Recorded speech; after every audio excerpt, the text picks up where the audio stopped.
الحمدللہ والصلاة والسلام علی رسول اللہ وعلی آلہ وصحبہ اجمعین، اما بعد، اعوذ باللہ من الشیطان الرجیم، بسم اللہ الرحمن الرحیم۔ یا ایھا الناس انا خلقناکم من ذکر وانثی وجعلناکم شعوبا وقبائل لتعارفوا ان اکرمکم عند اللہ اتقاکم ان اللہ علیم خبیر۔ رب اشرح لی صدری ویسر لی امری واحلل عقدۃ من لسانی یفقہوا قولی۔ میرے محترم بزرگوں، میرے عزیز بھائیوں اور بہنوں، اور پیس ٹی وی پہ لائیو دیکھنے والے ناظرین، السلام علیکم ورحمۃ اللہ وبرکاتہ۔ آج کا دوسرا دن ہے پیس کانفرنس کا 2010 کا، اور یہ آخری نشست میں آج کے دن کی میرے تقریر کا موضوع ہے عالمی بھائی چارہ۔ تقریر کرنے کے پہلے میں آپ سے ایک بات عرض کرنا چاہتا ہوں۔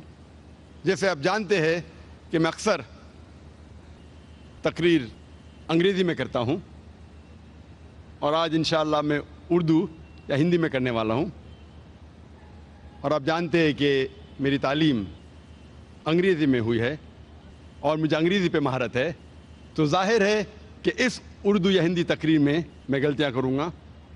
تو اس غلطیوں کے لیے تقریر کے شروع میں ہی میں آپ سے معذرت چاہتا ہوں، اور امید رکھتا ہوں کہ آپ میری غلطیوں کو نظر انداز کریں گے اور میری تقریر کے پیغام پہ توجہ دیں گے۔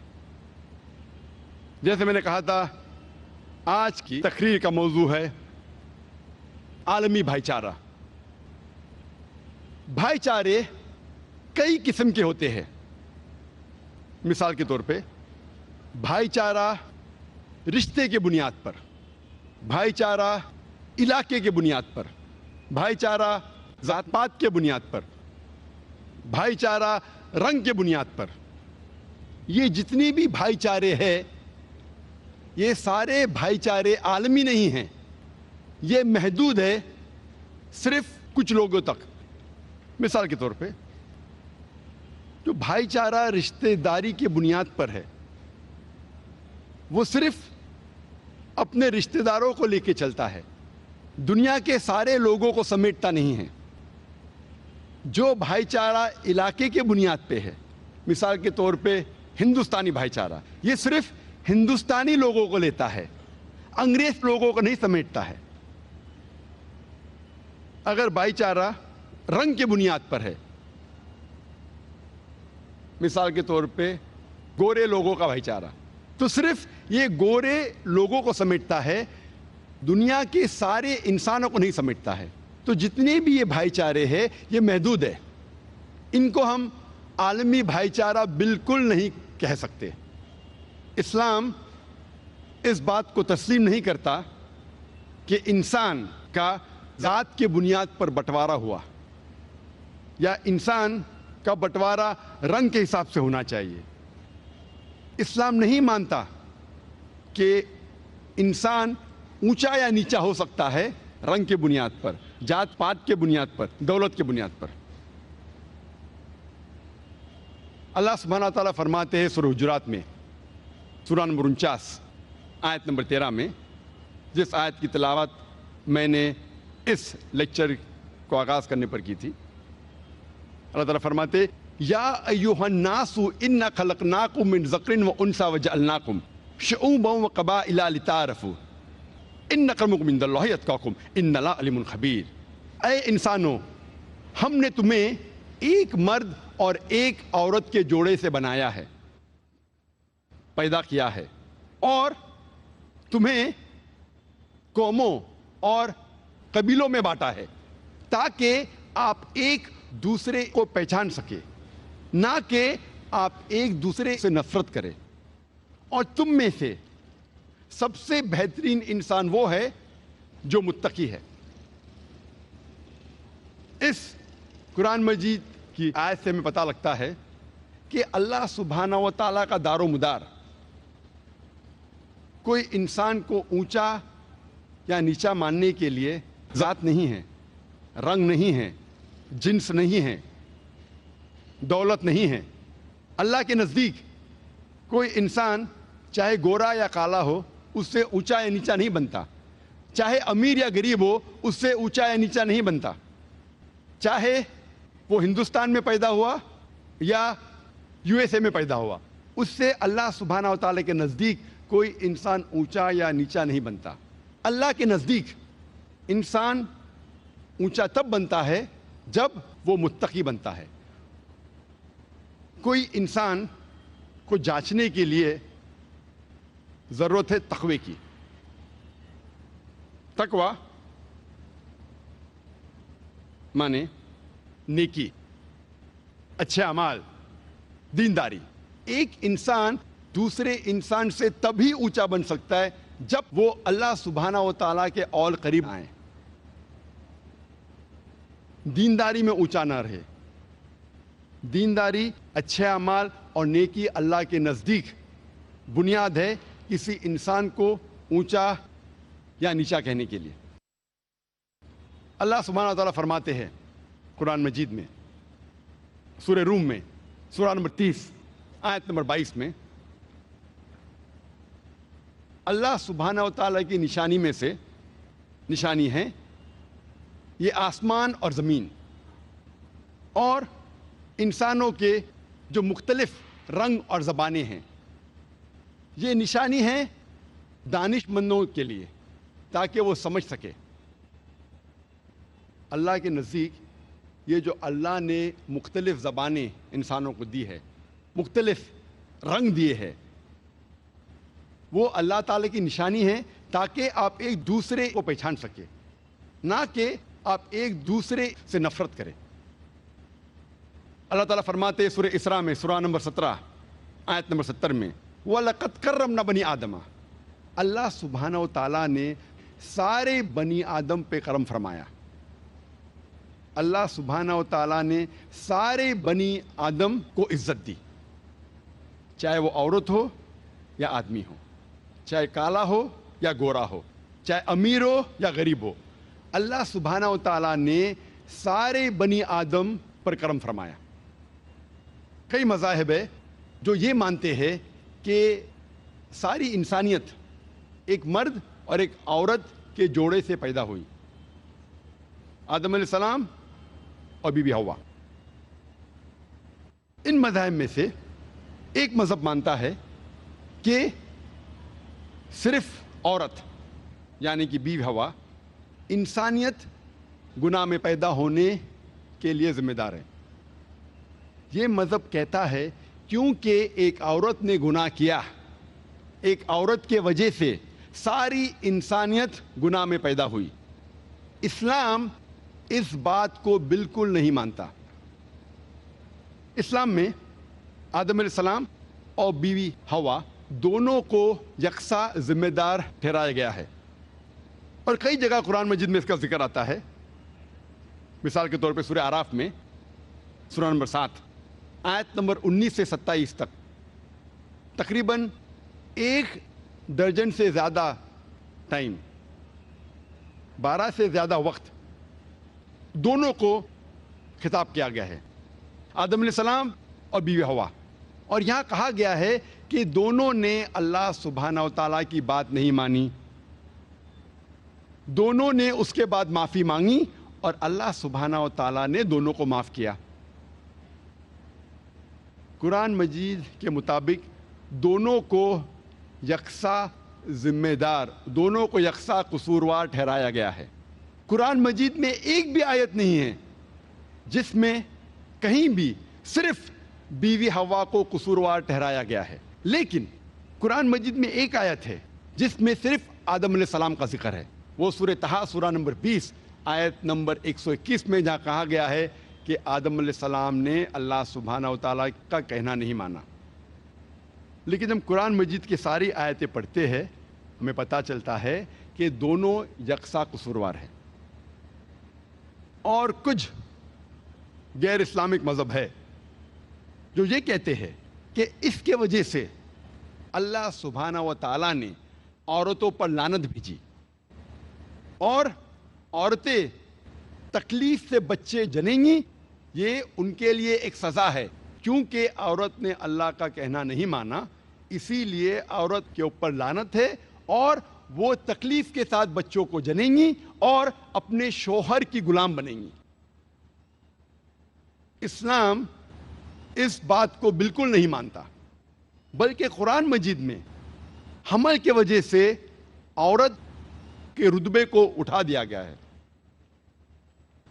اللہ تعالیٰ فرماتے ہیں سورہ نساء میں سورہ نمبر 4 آیت نمبر 1 میں، عزت کرو اس کوکھ کی جس نے تمہیں جنم دیا۔ اللہ تعالیٰ فرماتے ہیں سورہ لقمان میں سورہ نمبر 31 آیت نمبر 14 میں کہ ہم نے انسانوں سے کہا ہے کہ اپنے والدین کی عزت کرے، اپنے والدین سے اچھا برتاؤ کرے، اور تمہاری ماں نے تمہیں تکلیف کے ساتھ جنم دیا، تکلیف کے ساتھ اپنی کوکھ میں رکھا اور تکلیف کے ساتھ آپ کو جنم دیا۔ اللہ تعالیٰ پیغام کو دہراتے ہیں سورہ اعراف میں سورہ نمبر 46 آیت نمبر 15 میں، جس میں کہا گیا ہے کہ اے انسانوں، اپنے والدین کی عزت کرو، ان کے ساتھ اچھا برتاؤ کرو، اور تمہاری ماں نے تکلیف کے ساتھ تمہیں جنم دیا اور تمہاری ماں نے 2 سال تک تمہاری پرورش کی پیدا ہونے کے بعد۔ اس کے اندر ویننگ کا ذکر ہے، میں نے آپ کو دودھ پلائی۔ یہاں اللہ سبحانہ و تعالی خواتین کا رتبہ حمل کی وجہ سے اور اونچا کرتا ہے۔ اور اکثر آپ دیکھیں گے میڈیا میں اسلام کے بارے میں غلط فہمیاں جو میڈیا پھیلا رہی ہے، اس میں ہمیشہ میڈیا یہ کہتی ہے کہ اسلام خواتین کو اپنے حقوق نہیں دیتا اور اسلام خواتین کو ذلیل کرتا ہے۔ یہ سمے نہیں ہے یہ الزام کو دور کرنے کا، اور اس موضوع پہ میں نے تقریر کی تھی لاسٹ کانفرنس میں انگریزی میں، وومنز رائٹس ان اسلام، اسلام میں خواتین کے حقوق۔ اگر وہ آپ تقریر دیکھیں گے تقریباً 1.5 سے 2 گھنٹے کی ہے، اس میں صاف طریقے سے ظاہر کیا گیا ہے کہ الحمدللہ اسلام میں عورت اور مرد کا رتبہ یکساں ہے۔ اسلام میں عورت اور مرد کا درجہ ایک ہے، لیکن درجہ ایک ہونے کا یہ مطلب نہیں کہ سب چیزوں میں وہ یکساں ہے۔ Equality does not mean identicality. پوری طور پہ اگر آپ جانچ پڑتال کریں گے تو پتہ چلے گا کہ عورت اور مرد کا رتبہ جو ہے وہ برابر ہے۔ اللہ سبحانہ و تعالیٰ نے رتبہ دونوں کا ایک رکھا ہے، لیکن ان کے ذمہ داری علیحدہ ہے، ڈپینڈنگ اپون دا سائیکولوجیکل میک اپ، بایولوجیکل میک اپ، فزیولوجیکل میک اپ۔ مرد اور عورت کی ذمہ داری علیحدہ ہے، لیکن اوور آل بوتھ ایکول۔ میں ایک مثال آپ کو پیش کروں گا جس سے آپ کو سمجھ میں آئے گا میں کیا کہنا چاہتا ہوں۔ مثال کے طور پہ ایک کلاس میں ایگزامینیشن ہوتا ہے اور 2 طلباء کو سب سے بہترین مارکس ملتے ہیں، دونوں کو ملتے ہیں 80% مارکس۔ جب ہم تحقیق کرتے ہیں پتہ چلتا ہے کہ کویشچن پیپر میں 10 سوال تھے اور ہر سوال کا جواب دینے پہ طالب کو ملیں گے 10 مارکس میکسیمم۔ ہم تحقیق کرتے 2 طلباء، طالب اے اور طالب بی، دونوں کو 80% ملتا ہے۔ ان کا جب آنسر شیٹ ہم دیکھتے تو پتہ چلتا ہے کہ کویشچن نمبر 1 کے جواب میں طالب اے کو ملتا ہے 10 میں سے 9 مارکس، طالب بی کو ملتا ہے 10 میں سے 7 مارکس۔ تو آنسر نمبر 1 میں طالب اے کا رتبہ بی سے زیادہ ہے۔ Student A has a degree of advantage over B. سوال نمبر 2 کے جواب میں اسٹوڈنٹ بی کو ملتا ہے 10 میں سے 9 مارکس اور اسٹوڈنٹ اے کو ملتا ہے 10 میں سے 7 مارکس۔ تو جواب نمبر 2 میں اسٹوڈنٹ بی کا رتبہ اونچا ہے، student B has a degree of advantage over student A. باقی سارے 8 سوال کے جوابوں میں دونوں اسٹوڈنٹ اے اور بی کو ملتا ہے 10 میں سے 8. آپ جب حساب لگاتے ٹوٹل کرتے ہیں ہمیں پتا چلتا ہے دونوں اسٹوڈنٹ کو اے اور بی، طالب اے اور بی دونوں کو ملتا ہے 100 میں سے 80 مارکس. اسی طریقے سے کچھ چیزوں میں عورتوں پہ ذمہ داری زیادہ ہے، کچھ چیزوں میں مرد پہ ذمہ داری زیادہ ہے، لیکن پوری طور پہ آدمی اور مرد اسلام میں ایک ہی درجے کے ہیں.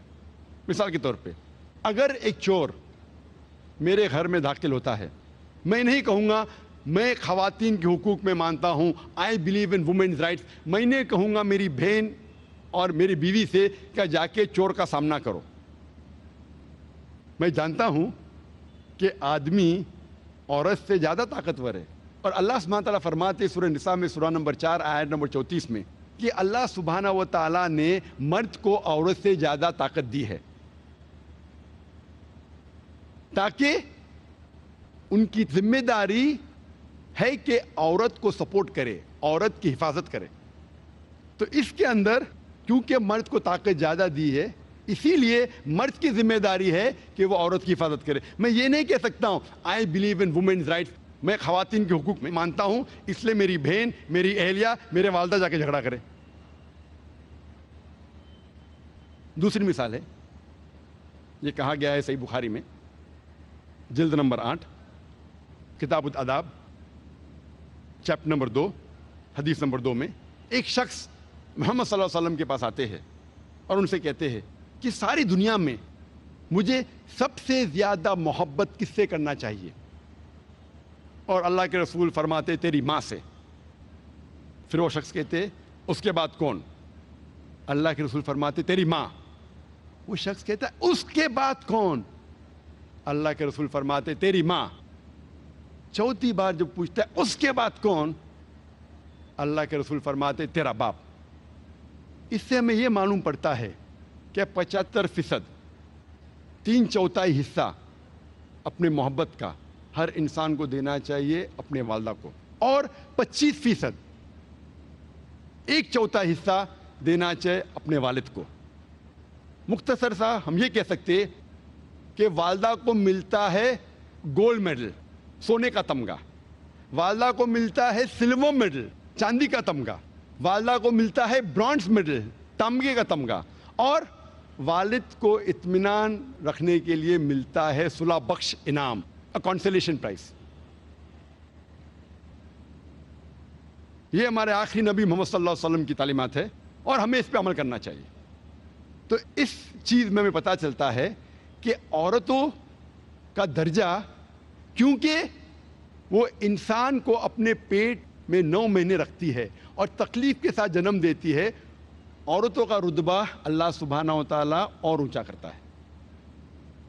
تو اس طریقے سے اللہ سبحانہ و تعالیٰ depending upon the biological make up, the physiological make up, the psychological make up, different roles, different ذمہ داری دی گئی ہے، لیکن پوری طور پہ اوور آل مرد اور عورت کا درجہ ایک ہے. اسلام میں ہم یہ نہیں مانتے کہ خدا اللہ سبحانہ و تعالیٰ صرف ایک ہی ٹائپ کے انسانوں کا مالک ہے یا خالق ہے. ہم یہ نہیں مانتے کہ اللہ سبحانہ و تعالیٰ صرف ایک گروہ یا ایک قسم کے انسانوں کا خالق ہے. ہم یہ مانتے ہیں کہ اللہ سبحانہ و تعالیٰ سارے انسانوں کا خالق ہے.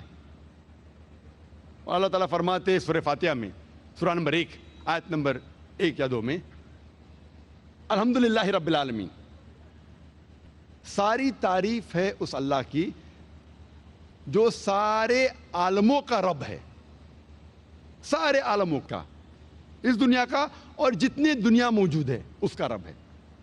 اور قرآن میں جن نے فرمایا ہے سورہ ناس میں سورہ نمبر 114 آیت نمبر 1 میں قل اعوذ برب الناس، کہو کہ میں پناہ چاہتا ہوں سارے انسانوں کے رب میں.